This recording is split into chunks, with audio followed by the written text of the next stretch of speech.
Please welcome to the program Senior Counsel, Alliance Defending Freedom, Kate Anderson. Graduated from Gonzaga, where she served on the Gonzaga Law Review. Ms. Anderson, thank you very much for taking the time. This was really an unexpected 6-3 decision, wasn't it?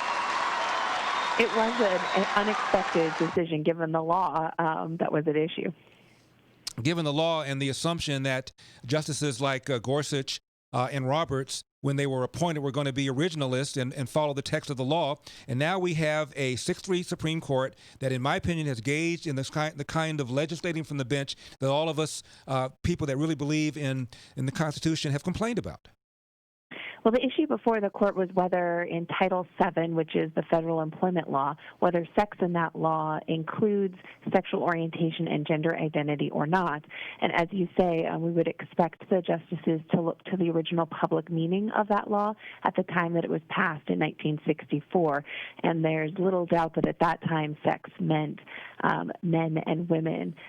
But as we saw, the court went the other way on that issue. Fortunately, the decision is narrow and narrowed just to that particular law. And I think even within that employment law, there are a lot of questions still open. Speaking of those questions, what does this mean for business owners? What does it mean for religious institutions? A lot of that is still to be seen.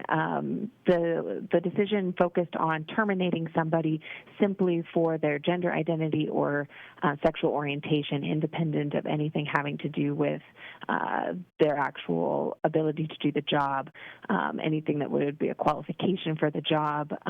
Other things like sex-specific dress code, bathroom use, a lot of these things were sort of left open, as well as how any of this could implicate other laws that deal with sex.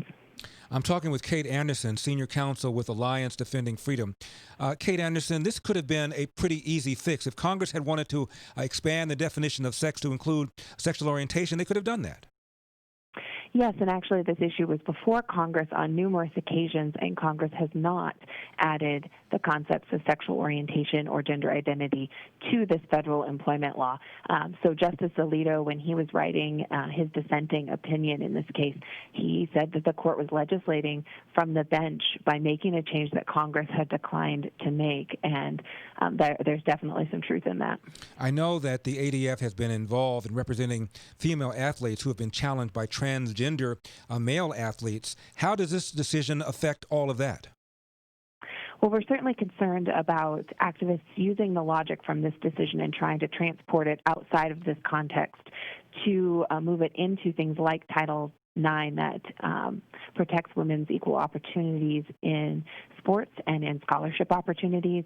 The case you're talking about in Connecticut, we represent a couple of girls who in that state, there are 2 male athletes who identify as female who have taken 15 state track and field championship records over the last 3 years, and all of the opportunities that come with those. So there's definitely an issue before the courts on women's sports and the fairness for women to be able to compete and to be able to enjoy the equal opportunities, and particularly the scholarship opportunities that come from that. So this decision did not reach that, and the majority opinion actually said it doesn't reach women's athletics, but we have every expectation that activists will try to use the logic to move it into that context, and we will be there to try to protect women's equal opportunities.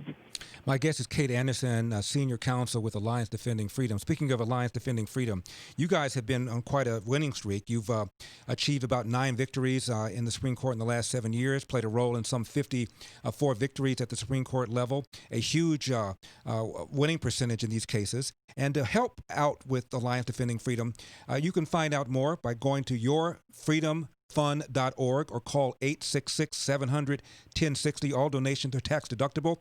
Yourfreedomfund.org, 866-700-1060. Kate Anderson, some of the Republicans were so angry, I forget which one, demanded that Justice Roberts simply resign from the Supreme Court because of the decision that he made in this case. Now, these people have lifetime tenure. There's not a whole lot you can do when they render a decision that's completely inconsistent with what you thought they were going to do when you nominated them. Well, we'll continue to make good arguments to the court and try to convince each of the justices of our position on these cases. I think there are a lot of issues that were left open by the court, even within Title VII, the law that they were deciding upon, as well as how this impacts in the women's athletic context or with women's privacy. We represented a women's shelter where a law had been changed like this at the local level, and they were being told by their city that they had to allow a biological man to come in and sleep mere feet away from women who had been trafficked, abused, raped. We were able to successfully stop the city from doing that, but we'll continue to be in court while these other issues are being resolved. The senator who called on Justice Roberts to resign was Tom Cotton. He's the one who Kate Anderson had an op-ed piece published in the New York Times and caused an uproar where some 800, 900 staffers were angry that they dared to publish an op-ed piece by a respected Republican senator, and the person that made the decision to publish the op-ed resigned from the New York Times. This is a kind of power that this cancel culture and revenge culture that I call it has, Kate Anderson.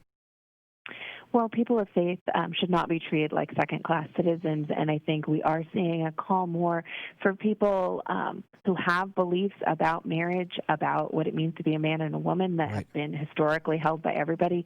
We need to speak out and talk about our beliefs so that everyone can understand differences of opinion and the value of those opinions. My guest has been Kate Anderson with the Alliance Defending Freedom. Again, yourfreedomfund.org or call 866-700-1060.